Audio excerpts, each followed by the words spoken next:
Good morning. So, Sellars Agricultural from Letham have been very kind and let me have a demonstration of their Claas Scorpion 736 Vari-Power, just what it says in the door. So yeah, they've reached out to me and said, do I want to have a shot of it? And I says, well yeah, why not? They thought it was quite a good place to bring one. As I say, we've had a Claas Scorpion 630 CP now for about 12 years, I think it is. Been really happy with it. So we're here to try out the new Scorpion. So this is slightly bigger than our one. It's a 7 metre and a 3.6 tonne lift capacity.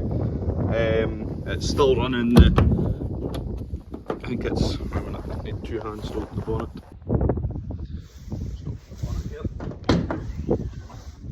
So we're still running the Dutz engine in here.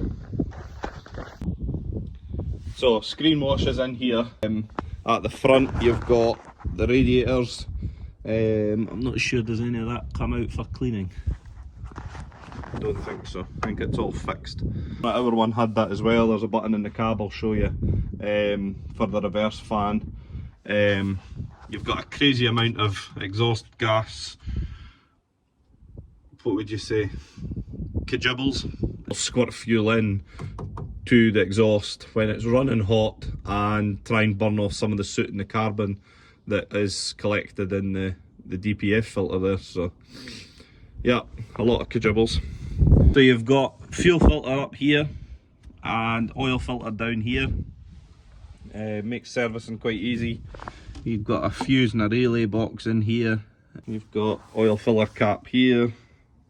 Dipstick for the oil is around this side for servicing. ECU in here, so see how it says don't pressure wash. That seems to be the rule with all ECUs. So coming round to the back of the forklift now, we've got the same hitch on our forklift. You've now got a full spool on the back, so double acting. I'll show you that in the cab as well. You've got 7-pin electrics here. You've got your single line hydraulic brakes, and then for the new mother regulations you have to have a second line brake. So that's what that is there. Around this side you've got the ABS plug, again all these regulations, and you can get these fitted with air brakes as well, and I'm presuming one will go there and one will go this side. You've got mirror for the tow hitch and a light, which is a fantastic addition. That shines down because, as I say, normally you've got the two lights up on the cab here, but they shine directly to the mirror, which then dazzles the mirror, doesn't let you see the trailer. So you could switch those off and just work the trailer one for yoking on in the dark. It does look like there's a possibility for two spools on the back of here. So to release the attachment, you've got a button in here, so you just press that there. That doesn't remove the pipe. This forklift's running Michelin tyres. I think they're a 460 70 by 24 tyre. So we'll let you have a look in the cab. So first initial features that you notice, there's basically, it's like off the Claas Combine steering wheel. You've got a foot pedal at the bottom, just at the other side here. So that first foot pedal, the wee one, that brings down the steering wheel towards you. Then you've got this button here that does the coup, and then you've also got the knob at the top that you can slacken for making it longer, bringing it towards you. Brake pedal on this side, your accelerator pedal on this side. Down the side you've got a cup holder and a little tray here. You've got a little air vent here at the back for the back window demisting. You've got your heater control, so you've got fan speed, temperature, and then aircon. You've got a switch here, and that's for dumping the oil brakes. So if you've parked up away to take your trailer off, I think it's when you're working the second line brakes, you have to press that to release the oil so you can disconnect them. You've got this one here, which is to stop the bucket tilting if you were working a man basket or something that you don't want to be tipping out accidentally. You can flick that on. Next one is the reversing fan I was talking about. So if it builds up with straw and dirt and stuff in there, or dust in the radiators, you can press that down once, it resets, and then it'll go through a cycle. With our one, we tend to just do that if you're flat out on the road or something, going along like the farm road or something, just give it a press and it'll do that. Auto disconnect for the battery, that'll disconnect the battery. If you leave it down there, it'll disconnect the battery when it's safe to do so after about 10 minutes of switching off. Emergency kill switch. So if for some reason you were working away and something was going wrong that you couldn't control it, just give that a whack down, and it turns the hazards on, leaves the ignition on, turns the hazards on, just to alert everybody round about that there's a problem. Down here you've got the drawbar hitch, so basically turn the spool on and then you can work that for tipping a trailer.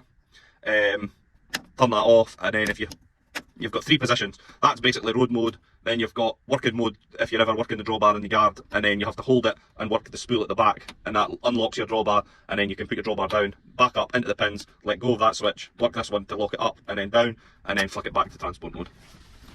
Under the armrest, spare set of keys, and I think there's a USB socket in here for charging phones. Yep, so you've got USB and then USB-C. So you can put your phone in there with a charging cable to get it charged up, which is good for the filming crew like myself, if you've got GoPros or whatever you need to get film charged. So into here we've got, basically the best way of thinking of it is you've got a hand throttle. So if you were working a bucket brush or something, you've got hand throttle there, you can just push that forward, and that gives you full throttle, no throttle, and then it's incremental, so you just, the further you push it the higher revs it goes. And this one is basically what I would kind of call like a droop control. So basically if it's right forward, the forklift, when you're working the throttle, it's always going to want to try and give you maximum horsepower, maximum engine revs, and maximum speed. But sometimes you're not really needing that. If you're just kind of doing light jobs like loading straw into a shed, you're not needing to be going full speed all the time. So you could just work that back a wee bit. It'll still give you the same speed at the end, but you've got to do a lot more work to get there, if you know what I mean. So if you want to get on, get that forward, you've got your revs, it'll pick up the speed as quick as it can, up to the set speed per range. If you're working at half or right back, it'll not move, but off just on a wee bit, you know, you'll have to work a wee bit more revs to try and get where you need to go. It just gives you a little bit more control. So that's that. Working along here, we'll do the joystick after. This is your third service spool here. So I don't think this has got, it's only got one on the front. If you had another spool on the front, you've got that for dumping the oil, just the same as the switch at the front. Okay, so for this switches over here, we've got the third service. Okay, so for the third service, that's your one down here. If you were working a root bucket or sweeper brush and you want to set the hydraulic flow to the front, what you can do, you've got your third service on the back roller here.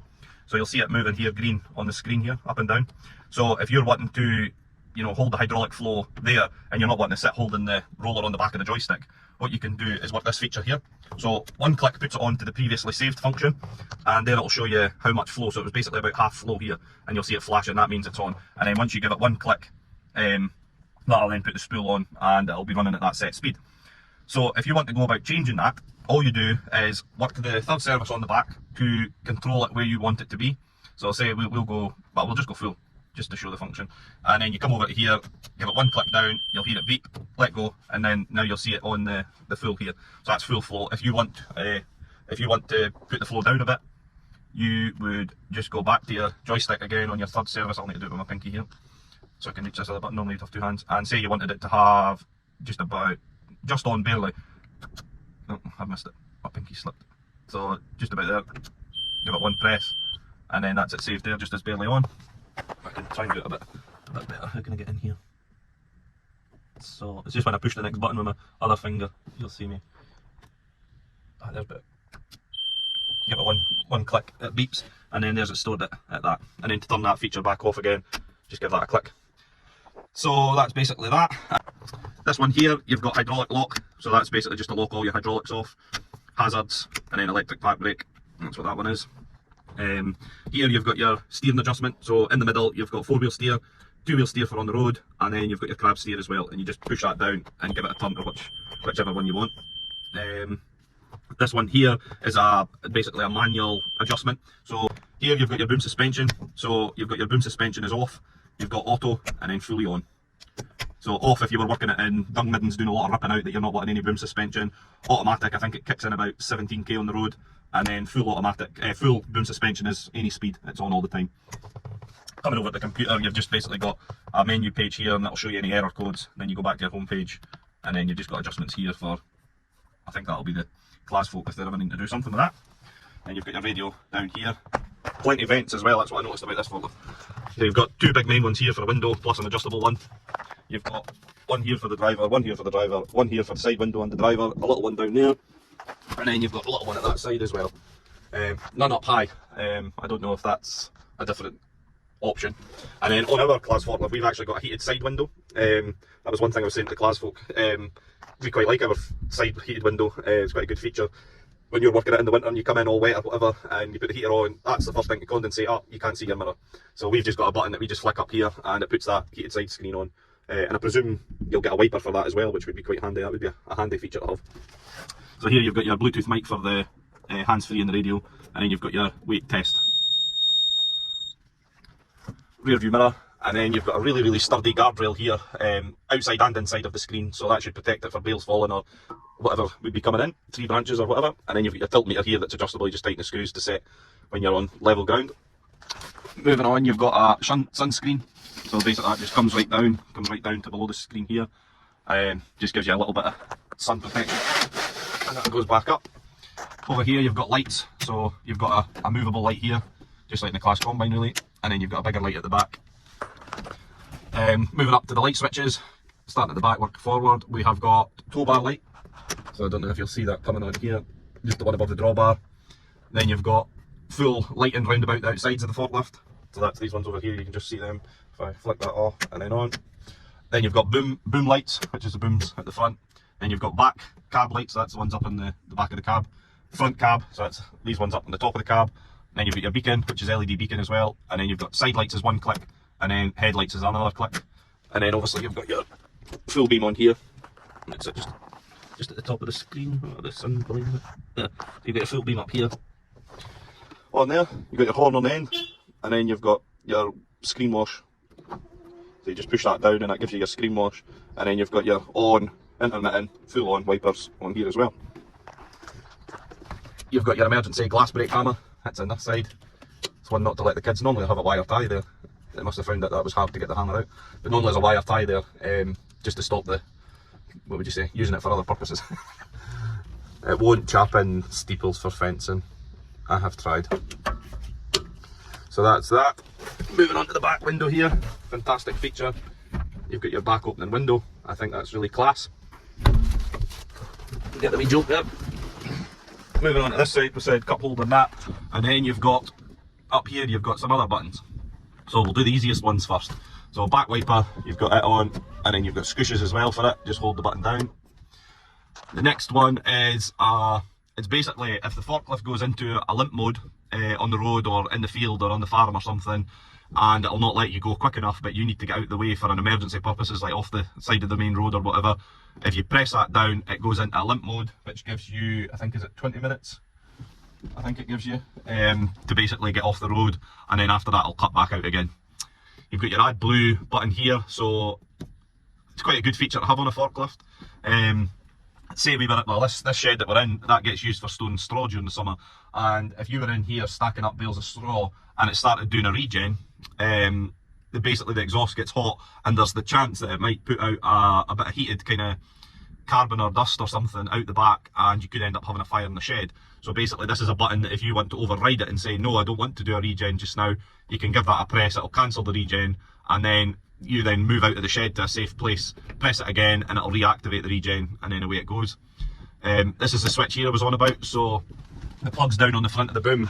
If you've got an attachment that's got a light on it or a flashing beacon or something that you need to put on, you can wire it into that, and that gives you the switch at the front of the boom that you can use that. This one here is for unlocking your pins of your bucket, so for changing your bucket with a third service on the back. If you're holding that button down, you need to do it with 2 hands, but you hold that button down and then you work your third service on the back, and that does your locking pins for the front. The reason it's up there and out of the road is just so that once you've got your bucket connected at the front, your hands are down on the steering wheel, down on the joystick, the chances of you being able to take the bucket back off again are very slim. So they've got that up there.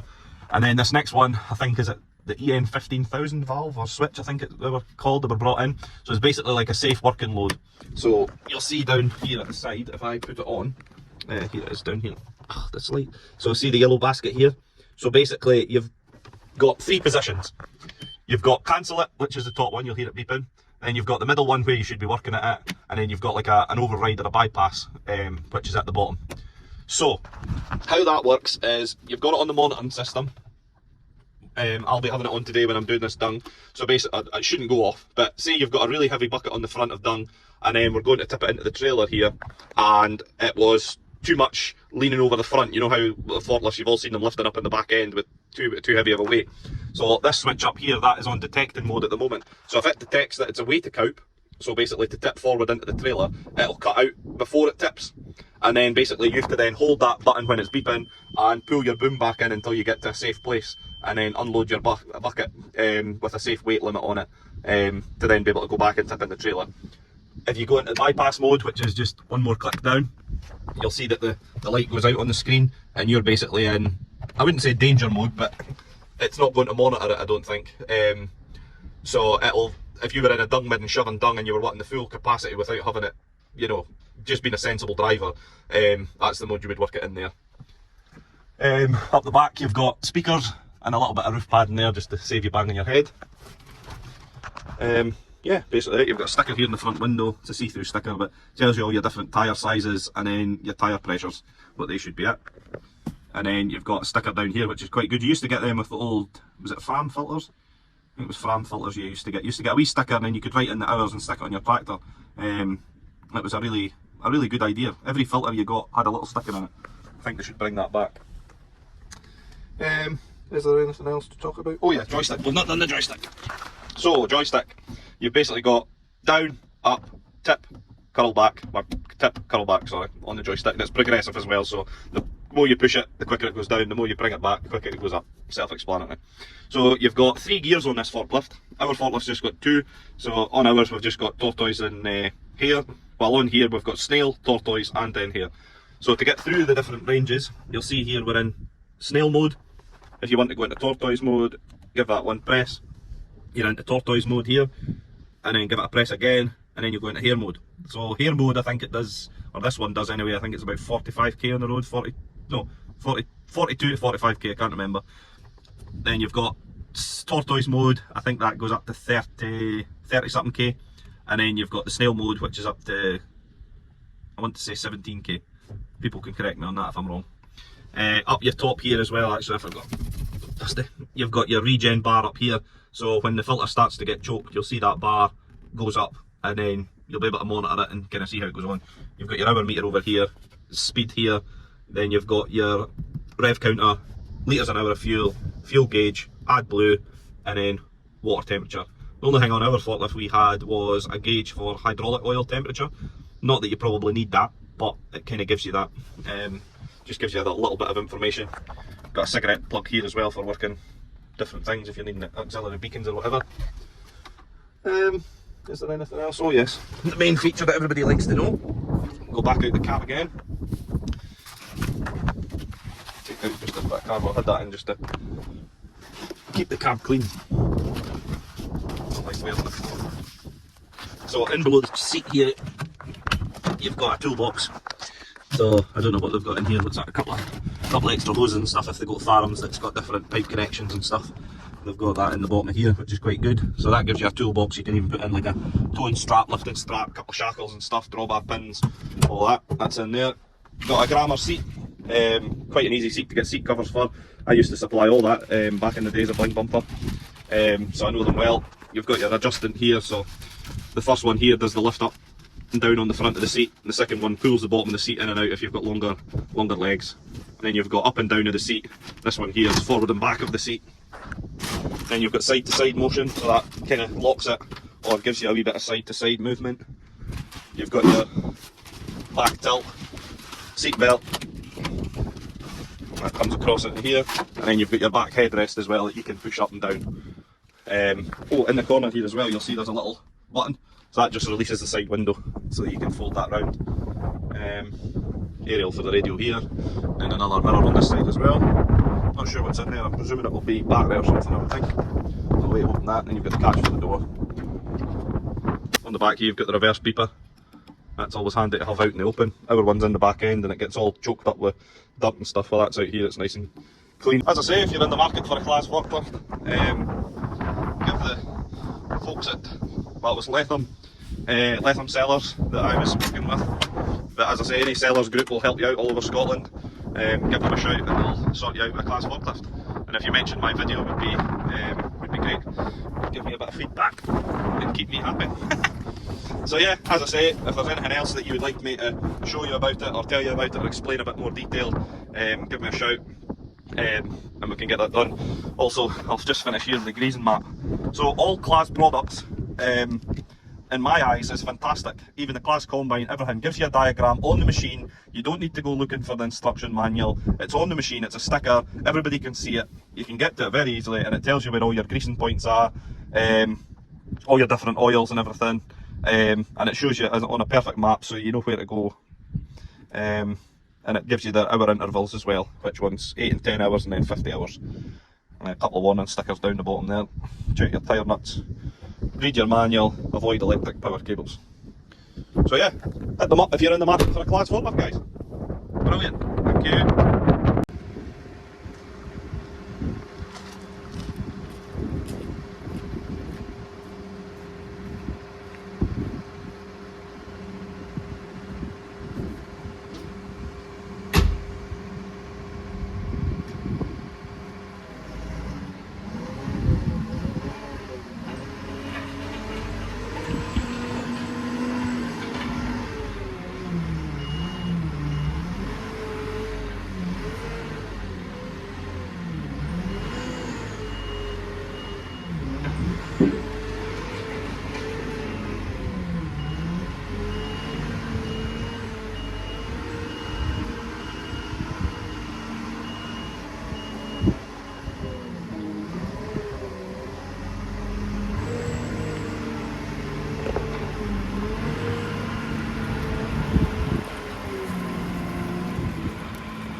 stopwatch working, I'm going to go full up, full out, full crown, full back, full down. Okay? Time in 3, 2, 1, go.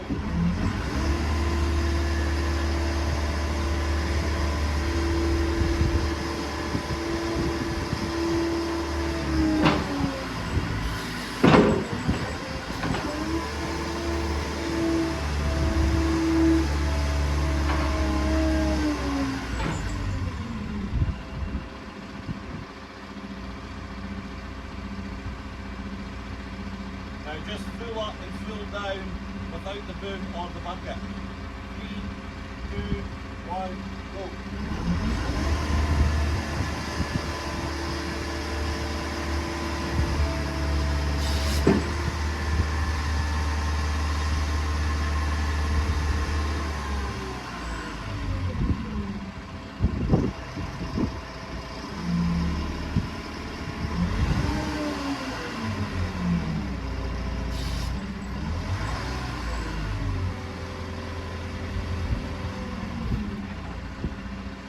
It feels to me like you don't even need full revs to get the full speed out of it.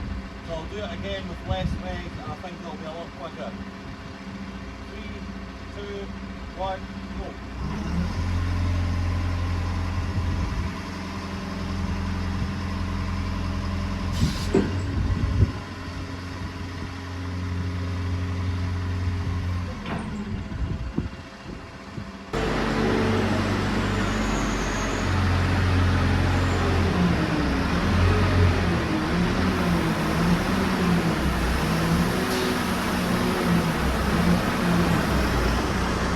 Loading some oilseed rape, going away into store.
So in a dark grain store,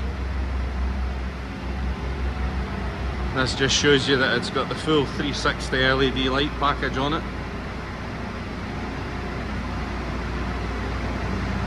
As you can see, it's bright. The only dull bit really is in front of the bucket.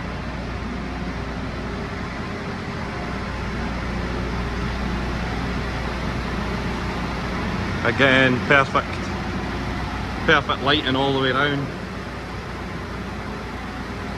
You can't hide in a dark spot with this forklift. Doesn't that look good? Yeah, fantastic lighting class, well done.